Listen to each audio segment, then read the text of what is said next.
Hello everyone, Fireman Pete here with some fire history. Thank you all for coming back and trying to get some information here, so I appreciate it. To continue with fire pumpers from the tubs that we talked about earlier, we will explore the pumpers' continuing development. So we went from small tub pumpers to larger hand pumpers. As I may have mentioned earlier, as equipment developed, they became larger and consequently heavier. So volunteer firemen pulling equipment to fires were eventually replaced by horses, and sometimes they would have 2 or 3 horses depending upon how large the equipment was. And on top of that, I was talking to a fire historian one time, and he made a comment, sort of jokingly, but I'm taking him more serious now. It seems that he said that horses were sometimes smarter than firemen. So, of course, I queried him on it and say, well, how do you mean by that? What do you mean? He said, well, when street alarm boxes came in, they had horses by then. So what they did was a street box was pulled. We'll say it was Main Street and First Street at the cross section of Main and First. So the firemen would know, they would have sort of like we had a run book, a book you could turn to. And in my day, we had 2 things going on. First, we had the bells would ring in a firehouse, and then we had a tape register. It kind of looks like one of those ticker tapes that you see in financial places, but this ticker tape would run along. It was on a roll, and there was a machine to make it move and tap holes into the thin piece of paper that was wound onto another wheel, and you had to wind them with keys to keep them wound up. Anyway, we'll just say Main and First, there was box 1, 2, 3. So box 1 through 3 would have been pulled. It went into a central alarm system that was fitted to the firehouse, and it was either bells went off, or sometimes they had what was called an indicator alarm. It was had a big gong on the bottom, and up on top there was a small window, and the number developed. 1, you could look up in the window and you'd hear 1 ring on the bell, and you'd see 1 come up on it. Then it was 2, you see bing, bing, and then you look up on the thing, you see 2 come on it, and then bing, bing, bing, and you look up, it would be 1, 2, 3, box 1, 2, 3. So you counted the alarm bells ringing off. You watched the number in the old days before they had tape registers like was in my day. So you knew where box 1, 2, 3 was, and you would go there. It didn't take the horses a long time to remember the second time or the third time they would go to that box. When they heard 1, 2, 3 came in, they could go to that box, and all the driver had to do was just sit there, basically. Of course, he didn't just sit there. He still drove the rig because you didn't know what traffic was on the roads or what you had to do. So anyway, in my day, we had the tape register. The repeater would send the message into the firehouse, would hear the bells ring, would see the tape start to roll along, and it would punch 1, small distance 2, small distance 1, 2, 3. So you had holes, and it would come in a series of 4. So you kind of didn't make a mistake. You could pull the tape back, the little piece of white paper that rolled from the big end on the right-hand side to roll to the emptier end on the left-hand side. And you could count the holes, you count the rings, you grab your run book, you open it up, and you look for where box 1, 2, 3 was, and we would get on our rigs and respond. But the horses, back then ago, they learned where these different boxes in their response district was. So, in a sense, if you had a new fireman that was a driver to the area or to the piece of volunteer fire equipment, the horse pretty much did all the work to arrive at box 1, 2, 3. Also, horses, they had, I think, 2 breeds of horses. I forget what breeds they were, but they chose that breed of horse, or those 2 breeds, basically because they were very calm horses. And you got a steamer pumper. It's pumping out steam. The wheels are clanking on the cobblestones roads. People are yelling. There could be explosions. A lot of pandemonium going on when they get to the fire scene. But when they get there, now they position their apparatus so they could hook up lines to the steam pumper or a truck company, what have you. And the horses had to stay there. I mean, they just couldn't get excited, wild, and run off. That wouldn't have helped at all. Now, along with that, I think most people would be familiar with the Dalmation Fire Dog. The Dalmation Fire Dog is basically a white dog with black spots. Now, I understand that the spots could be a tan or maybe a slight orange color.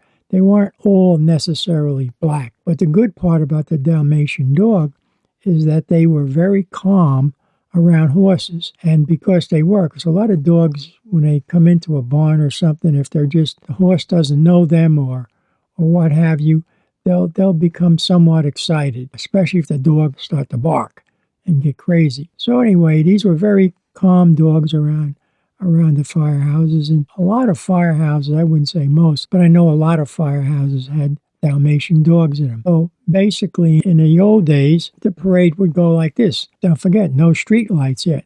So the firemen had the torch. They were usually kerosene or oil torches. They would run ahead, lighting the street. The Dalmatian dog would run out behind them, and it was a white dog that could be seen easily in the dark. And then with the black spots, the horses could easily follow the dog and the fireman running down the street with the torches. So interestingly enough, I might do a bit of a session on animals in firehouses in the area where I was a firefighter, and there were all kinds of animals. I heard of some place out west, I think, had a mountain lion for a house pet. They've had all kinds of animals, turtles, they've had parrots, monkeys, all kinds of things. That's the stories that I heard. And I'm sure most of them are probably true. So that's how the parade went. And because the horses were calm, they would stay with the horses. And if anybody tried to get near them, the Dalmatian dog would chase them away, whoever it was. It doesn't matter who or what it was. It was a good system that was put together, and it worked very efficiently. Now, the time date for horses, basically, roughly, was from the 1850s up until the 1920s. I think 1922 or something, New York, or maybe it was a little later, New York disbanded their last horse-drawn piece of apparatus. But in 1853, steam pumpers were the first steam pumpers that were practical, came into the United States, and these engines, this steam fire engine, a steam fire engine is like a fire engine today, in the sense that it pressurized the boiler, which operated the pumps, and it would be fed water, and it would pressurize the water coming out of the hoses. But the first practical one was tested in Cincinnati, Ohio. It was built by Alexander Latta, Abel Shank, and Miles Greenwood. And steam pumper was called the Uncle Joe Ross. The first early steamers were hand-drawn, not for a long time, because it's a metal device, and metal, of course, is a lot heavier than wood. So anyway, along came the horses, and they pulled fire equipment, whether it was a steam pumper or a truck company. And of course, the truck companies, the ones that carried ladder before, forcible entry tools and equipment, they became heavier and heavier, and eventually a self-propelled steamer in 1841 was used in New York, and I think it was owned by a fire insurance company. So going back to 1841 was a steam pumper used in, I believe, the state of New York. Around 1910, motorized fire engines were developed. They provided both a tractor and a pumping function. And this was all in one unit. So you could drive. You remember the early Model T Fords? It didn't have a lot of power to it, but it was motorized, gas operated, the pistons, and it was faster, a mode of transportation, and a little more comfortable than some other modes. But it also had a motorized unit. They were developed to provide both a tractor and a pumping function. So they could drive there, and then they could pump water, pressurize the hose and pump water. Although today, we use basically a triple combination pumper. And at the end here, I'm going to read you the different types of pumpers that have been developed way since then. A triple combination pumper had a water pump that pressurized the water, a water tank, basically a 500-gallon water tank, mounted in the middle of the rig, and hose, of course, to be used to cool fires and consequently extinguish them. Most early pumpers were open cabs. In other words, just like the steamers and the truck companies, everything of old, they weren't enclosed. So the officer and the driver, no cab over their head. The 2 or 3 firemen standing on a back step, no protection over their head. And the firemen that that stood on the back, we call it the back step, while holding on to a metal pole that ran across the back of the rig. You could have 2 or 3 firemen holding on there at one time. The rig wasn't big enough to hold more than that normally. But here's the bad part about that, and I know that because I was there. You were being exposed while you were responding to a call or an emergency or a fire. You were being exposed to snow, sleet, rain, and freezing temperatures. Also, the forward motion pushed these elements into their faces. We just hung on and turned our faces towards the rear of the rig or ducked lower than the hose bed in front of us, so the wind wasn't coming right in our faces anymore. Another hazard were bumps in the road. You say, it's bumps in the road. You sit in the car, bumps in the road. What's the big deal? But when you're hanging onto a back step and you hit a bump in the road, what happens is you bounce up.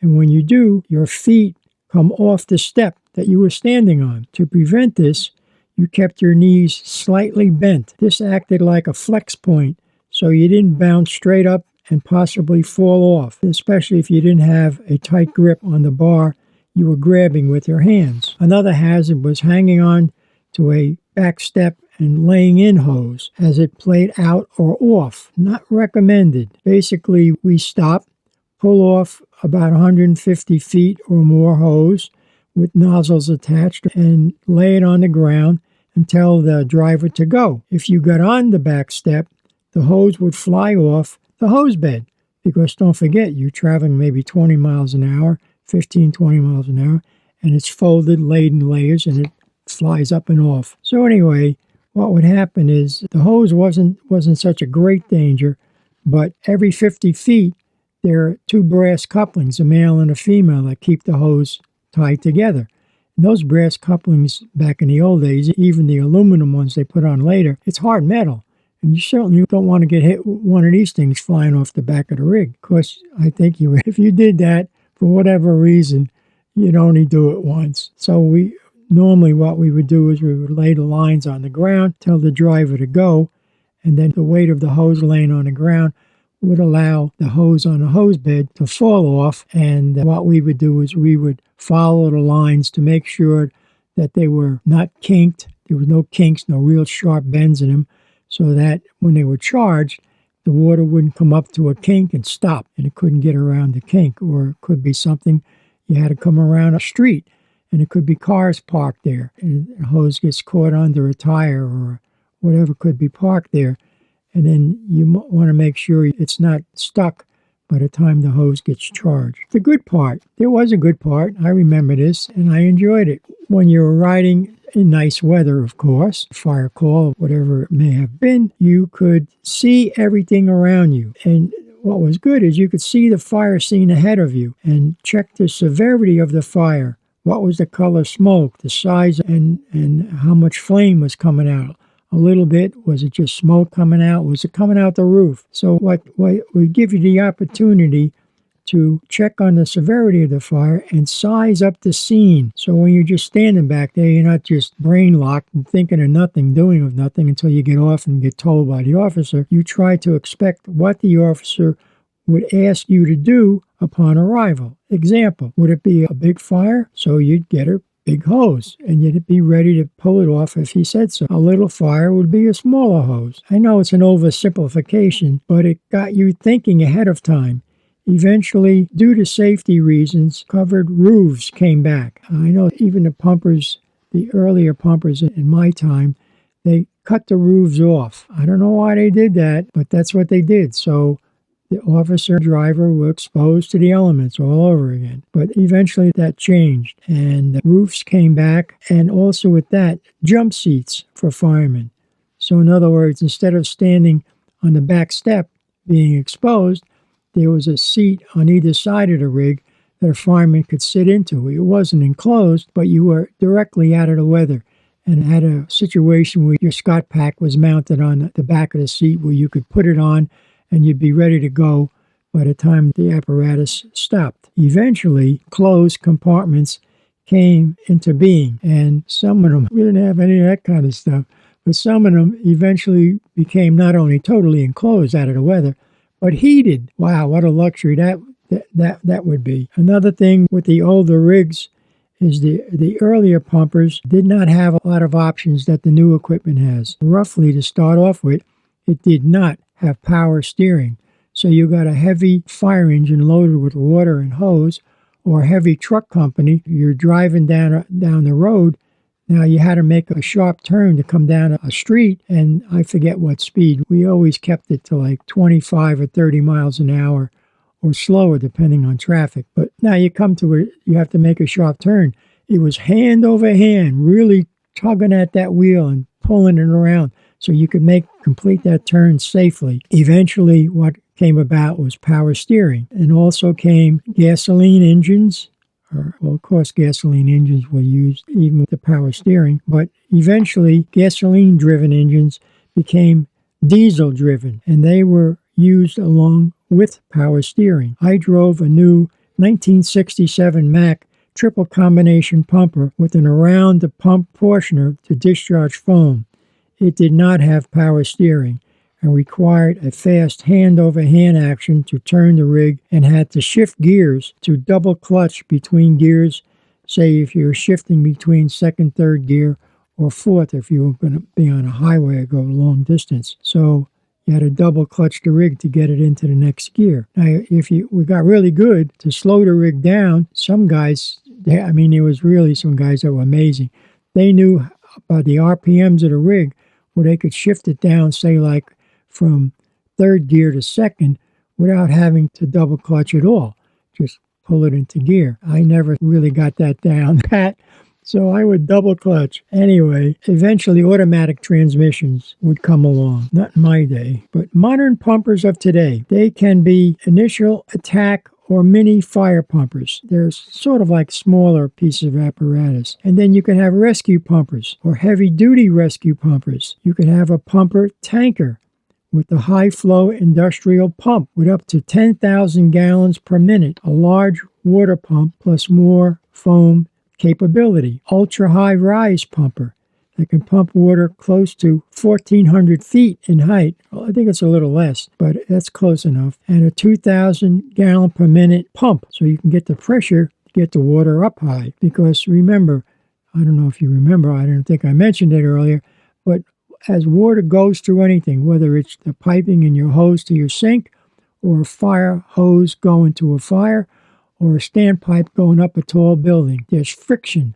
As the water is pumped through these devices, the outside of the water is rubbing up against the inside walls of the pipe or the rubber-coated hose, and that caused friction. Eventually, I found out that if you increase way too much pressure, it becomes turbulent.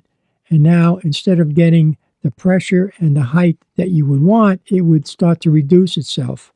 So you would have to shut down on the pressure of the pumps coming into the hose. All right, you have a responder pumper. Boy, it goes on and on.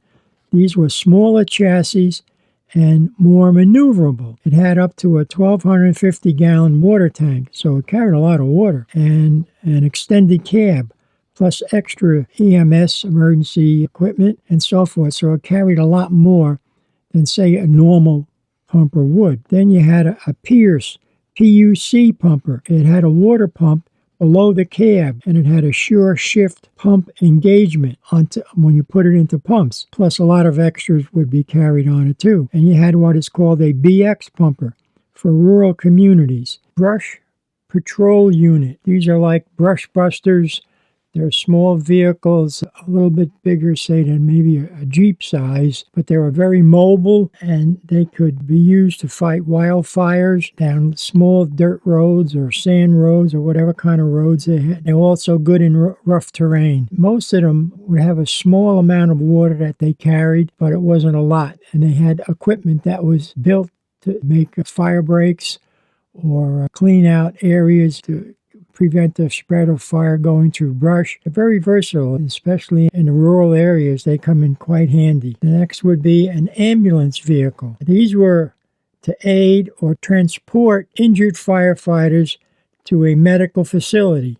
It could be as simple as a disinfectant, a Band-Aid, or they could be given oxygen, CPR, or to transport a severely injured firefighter. So One other little quick side story. Back in the town that I worked, my chief had a World War II era Jeep, and it was used for like running down the dumps area or some rough areas in town. And what he decided to do was put a deluge gun. You'd have to look it up. It's a big caliber gun, water cannon. You could fit 3 2.5 or 3 3-inch lines to it. You could throw a lot of water pretty far.